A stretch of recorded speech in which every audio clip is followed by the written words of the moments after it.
18, 19, 20 அணுவாக்கத்திற்கான வேத பாராயணத்தை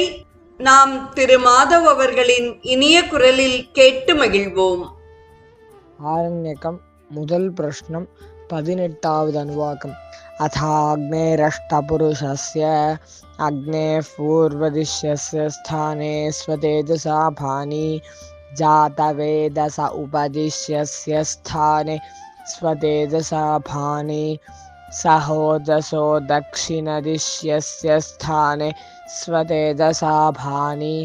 अजिरा प्रभव उपदिश्यस्य स्थाने स्वतेजसा भानि वैश्वानरस्यापरदिश्यस्य स्थाने स्वतेजसा भानि नर्यापस उपदिश्यस्य स्थाने स्वतेजसा भानि पङ्क्तिराधस उदगिष्यस्य स्थाने स्वतेजसा भानि विसर्पिन उपदिश्यस्य स्थाने स्वतेजसा भानि ॐ भूर्भुवस्वः दिशो वो मिथुनं मानो मिथुनगुं रीढ्वं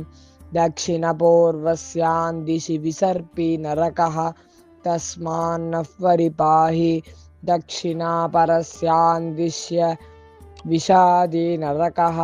तस्मान्नः परिपाहि उत्तरपूर्वस्यां दिशि विषादि नरकः तस्मान्नः परिपाहि उत्तरापरस्यां दिश्य विषादि नरकः तस्मान्नः परिपाहि आयस्मिन् सप्तवासवा इन्द्रियाणि शतक्रतविद्येते 20வது அணுவாக்கம். इन्द्रघोषावो वसुभिः पुरस्तादुपदधताम् मनोजवसः पितृभिर्दक्षिणत उपदधताम् प्रचेतावो रुद्रैः वस्तादुपदधताम् विश्वकर्मादित्यैरुत्तरत उपदधताम् त्वष्टावो रूपैरुपरिष्टादुपदधताम् संज्ञानं वः पश्चादिति आदित्यः सर्वोऽग्निः पृथिव्या वायुरन्तरिक्षे सूर्यो दिवि चन्द्रमा दिक्षु नक्षत्राणि स्वलोके ये वाह्यग्ने ये वाहि वायो ये वाहि इन्द्र ये वाहि पूषन् ये वाहि देवाः.